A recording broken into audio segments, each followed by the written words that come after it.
Good morning everyone, welcome back to my channel. কেমন আছো তোমরা সবাই? আশা করছি সবাই খুব ভালো আছো। আমার শরীরটা আজকে আগের থেকে একটু ভালো, তবে গলার ব্যথাটা কিন্তু এখনও কমেনি।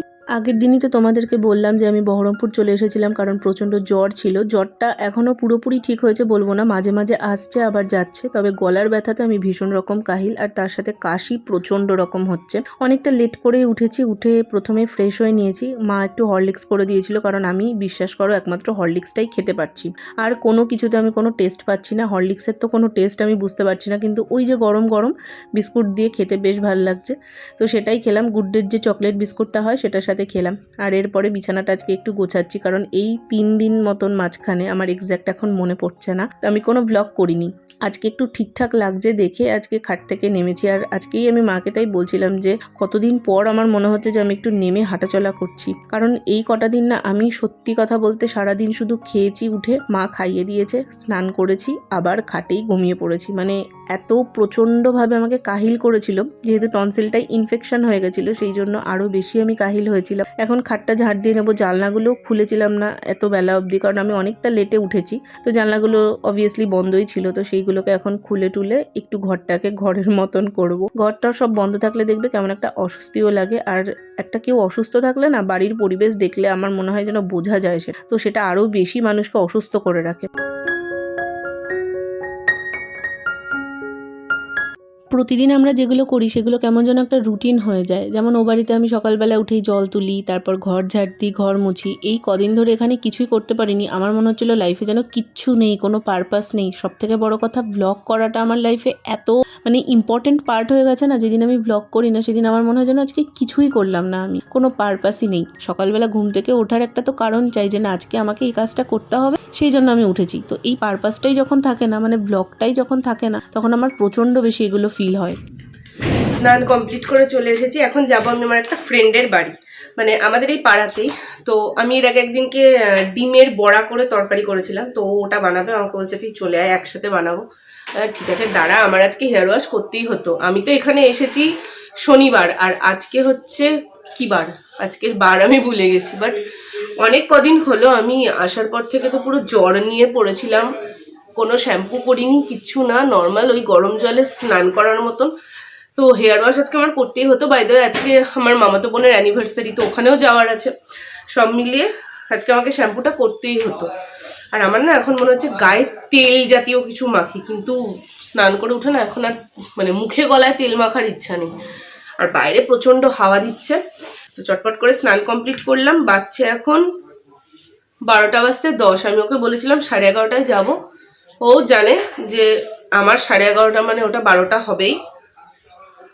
কি অবস্থা দেখো, কিভাবে এটা খুলে গেছে মুখটা, আমিও বুঝতে পারিনি। পুরো একদম গা বেয়ে পড়ে টোরে একাকার। তাও ভাগ্যিস ব্যাগের মধ্যে পড়েনি, আর এই ব্যাগে তো আমার টাকা ছিল, পুরো একদম 12টা বেজে যেত। লোটাসের রিজুভিনা যারা ইউজ করেছো তারাই রেজাল্ট খুব ভালোভাবে জানো।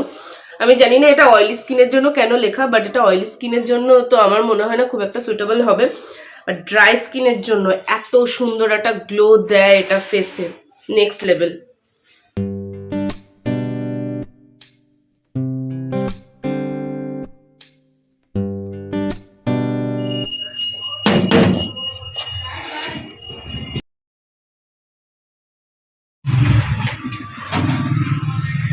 মামনদের বাড়ি চলে এসেছি, আর আসার পর দেখলাম ও হোম থিয়েটারে গান চালিয়ে রেখেছে। আর গানগুলো চলছিল আমাদের কলেজ লাইফের টাইমে আমরা যে গানগুলো চালাতাম শুনতাম, সেই গানগুলো। তো বেশ নস্টালজিয়া ফিল হচ্ছিল। আর এখানে ও রান্না করছিল, ওর সাথে দাঁড়িয়ে দাঁড়িয়ে আমি সুখ দুঃখের বক বক করছিলাম। আর আমার চুল এখনও শোকায়নি, 4টে চুল শোকাতে যে এত টাইম লাগে আমার বিরক্ত লেগে যায় এই চুল ভেজা থাকলে, বিশেষ করে শ্যাম্পু করলে না কেমন একটা অদ্ভুত রকম বিরক্ত লাগে। তো যাই হোক, এখানে ও পেঁয়াজ টিয়াজ কাটছে, এখন ওই ডিমের বড়ার রান্নাটা হবে। আর আমি ওকে বলে বলে দিচ্ছি এভাবে কর ওভাবে কর, নিজেকে কেমন একটা মাস্টার শেফ মনে হচ্ছিল। নিজে তো রান্নার রও জানি না, তা আবার লোককে শেখাচ্ছি। যাই হোক, সব মিলিয়ে ডিমের বড়াটা কিন্তু বেশ ভালোই হয়েছিল। তবে একটা প্রবলেম হয়ে গেছিলো যে সুজি ছিল না। সুজি থাকলে না বেশ ক্রিস্পি হয়, তো সেটা ছিল না। তার বদলে ও এখানে অ্যাড করেছিল একটু পরিমাণে ময়দা। তো ময়দাতে একটু মোটা মোটা টাইপের হয়, আর যদি তোমরা সুজি দিয়ে করো জিনিসটা খুব সুন্দর লাগে খেতে। আমি গয়েশপুর যাওয়ার পর কোনো একদিন তোমাদের সাথে ব্লগে শেয়ার করবো প্রপারভাবে। তো ওইদিকে ও কিছু একটা কাজ করছিল, আর আমি এদিকে বড়াগুলো ভাজছিলাম। তো দুজন মিলে বেশ ভালো টাইম কাটালাম। 1:30 বাজছে, আমি জাস্ট এইমাত্র বাড়িতে আসলাম। আমার মা ডাকতে চলে যাচ্ছে যে বাড়ি আয়, তো আমিও বেরিয়েছি, মাও তখন ডাকতে যাচ্ছে। এই যে আমার মা এখন বসেছে ইউটিউবে ভিডিও দেখবে বলে, মানে আমার না, আমি যাদের ভিডিও দেখি মাও তাদের ভিডিও আগে দেখতো, তো আমাকে বলছে একটু কারোর ব্লগ চালা দেখি। আমি বসো, দুজন মিলে এখন একটু ব্লগ দেখবো। মা বলছে তুই এসে থেকে এক জ্বরে পড়ে থাকলি, তারপরে ফোনে বকে গেলি, আর এখন তুই ঘুরে বেড়াচ্ছিস। আমি বলছি না, এখন আমি তোমার সঙ্গে বসে গল্প করবো। তো এই যে বসেছে গল্প করতে।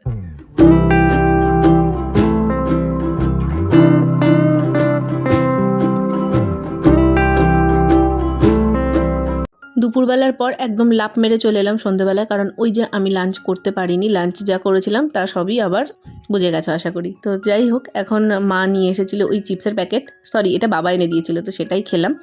আর মামা তো বোনের যেহেতু অ্যানিভার্সারি আছে, তো ওকে গিফট করা হবে, সেই গিফটিং পারপাসে এই চাদরটা নিয়ে আসা হয়েছিল। কেমন হয়েছে অবশ্যই জানিও। জীবনের ওপর থেকে না আমার সব আশা প্রত্যাশা শেষ হয়ে যাচ্ছে। আমি জানি এখানে আমার একটা ডেনিম জ্যাকেট আছে, সেই জন্য আমি নিয়ে আসিনি কিছু এখানে। এবার শীতের মধ্যে আমি এখন শুধু এটা পরে যাবো বলো তো? ডেনিম জ্যাকেটটাকে কোন চুলোর দুয়ারে ঢুকিয়ে দিয়েছে দেখো, ওই ঘরের অবস্থা দেখো, এদিকের খাটের অবস্থা তো নাই বা দেখলে তোমরা, আমার চুলের অবস্থা দেখো, 1:45 বাজছে, কখন কি করবো আমার মানে অসহ্য লাগছে। কাঁধে এই প্যান্ট নিয়ে আমি ঘুরে বেড়াচ্ছি, এদিকে খোঁজা চলছে, আর এদিকে মাটির অবস্থা দেখো।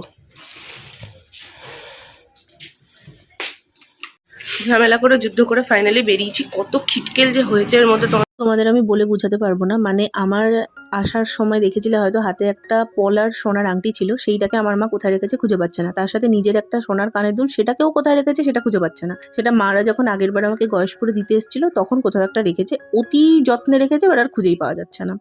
যাই হোক, রাজ্যের দেরি হয়েছে আমার জন্য, বাবার জন্য। তারপর এক গাদা টেনশন নিয়ে ফাইনালি এখানে আমরা চলে এসেছি। আর কেক এখন ওপেন করা হচ্ছিল। এই সাইডে যে চেরি কেকটা দেখছো হার্ট সাইন, ওটা বানিয়েছিল বোন।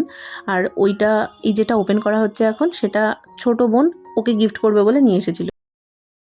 বলেছিলি না অনেক পছন্দ করিস দিয়ে, এই যে লাভ সাইন রেড।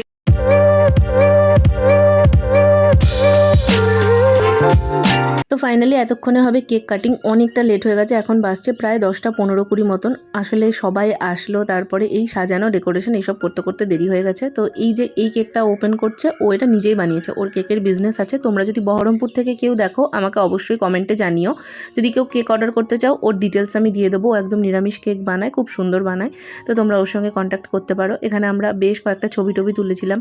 আর এদিকে স্পার্কেলটা জ্বালাতে গিয়ে আর একজন হাতে খেয়েছে ছ্যাঁকা। তো মানে খিটকেলের শেষ নেই, আমরা যেখানে থাকবো সেখানে খিটকেল হবে না সেটা তো হতেই পারে না। খিটকেল লগ্নে জন্ম আমাদের। এখানে কেক কাটা হয়ে গেছে, তারপরে সবাই মিলে কেক খাওয়া হলো।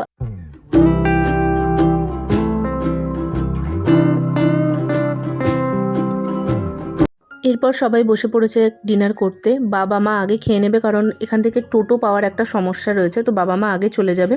আমি, মিষ্টু, মৌমি ওরা সবাই ভেবেছি এর পরের ব্যাচে বসবো। আমি মৌমি স্কুটিতে চলে যাব, তো এরকমই একটা প্ল্যান করা হয়েছে। তো সেই জন্য ওরা আগে বসে গেছে, আর এরপর আমরা যখন বসেছি তখন বাবা মা বেরিয়েও গেছে। মেনুতে ছিল ফ্রাইড রাইস, তার সাথে ছিল চিকেন, স্যালাড আর দই, মিষ্টি, ওগুলো ছিল শেষে। আমি হয়তো অতটা ক্যাপচার করতে পারিনি। তো সবাই মিলে খাওয়া দাওয়া করে ফাইনালি এখন বেরিয়ে পড়বো। আর চিকেনটা, ফ্রাইড রাইস দুটোই অসাধারণ হয়েছিল, সুন্দর। অর্ণব বানিয়েছিল। এখানে দেখো আমরা এখন ঠান্ডার মধ্যে কাঁপতে কাঁপতে, আমি তো সোয়েটার নিয়ে এসেছিলাম না, মিষ্টির একটা সোয়েটার পরে নিয়েছি, মার চাদর মুড়ি দিয়ে ফাইনালি চললাম বাড়ির দিকে। ব্লগটা আমি এখানেই এন্ড করে দেবো। যদি কিছু ভালো লেগে থাকে তাহলে একটা লাইক করে দিও, চ্যানেলে প্রথমবার হলে সাবস্ক্রাইব করে পাশে দেখো। দেখা হচ্ছে খুব শিগগিরই নতুন কোনো ব্লগ নিয়ে। আজকের মতন এ পর্যন্তই, টাটা।